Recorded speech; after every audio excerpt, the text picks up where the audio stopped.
Hello guys, this is my a day in my life as call center agent. So update lang ito guys kasi etong videos ko is every morning kasi ang shift ko guys is 3 p.m. to 11 p.m. ng gabi.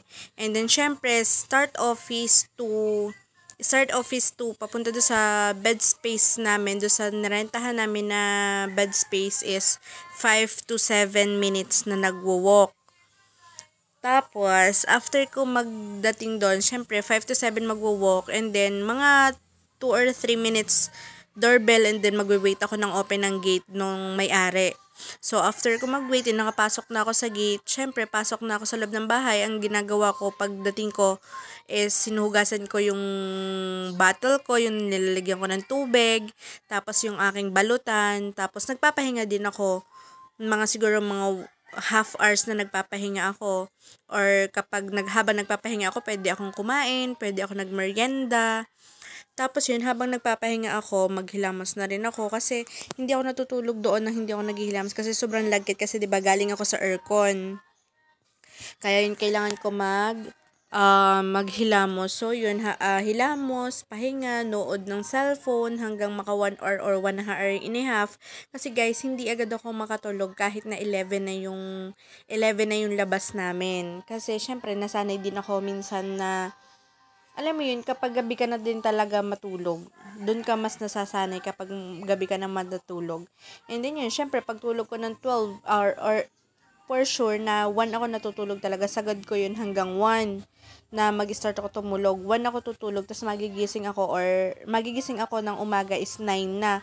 Kasi hindi guys ako nagigising ng, yung alam yun, yung 6 kasi may gagawin, hindi. Laging akong, 4 days na ako nagising na 9 ako magigising. Laging exact 8:58 gising na ako, tapos saktong 9 babangon ako, tapos yun nga, pagkabangon ko, maghilamos, toothbrush, tapos mag-iinit ako ng tubig para sa kape ko.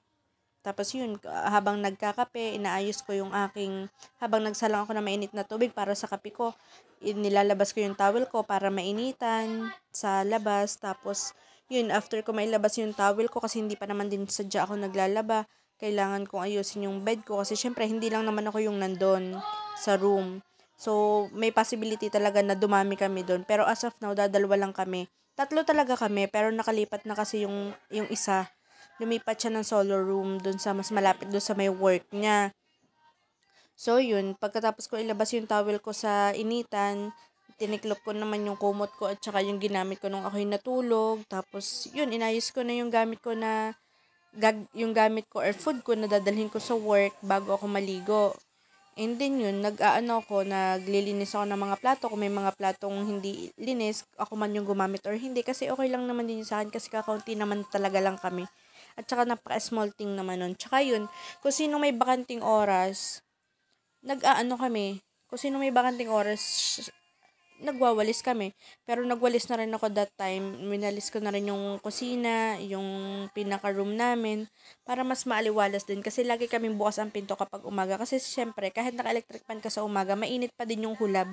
Kaya hindi mo rin siya kailangang isara. Kasi nga, syempre, pag bukas mo kasi ng pinto namin, maaliwalas agad yung kita mo. Parang open na open. Parang ganon. Tapos yun, pagka nalabas ko na lahat, nihanda ko na yung kailangan kong gawin, nakapagluto na ako, nalagay ko na sa balutan yung mga food ko, magkakape na ako. Yun, kasi habang nag-iinit ako ng tubig, nagawa na agad ako. Tapos yun, kapag nabulak na, saka lang ako magkakape, sasaling ko sa cup ko, magkakape na ako. Yun, kukuha na ako ng tinapay na gusto ko. Yun, ganun ang ginagawa ko every day. And after ko mag-coffee, yun, dun lang saka ako mag-aayos, liligo, kailangan kong maligo agad.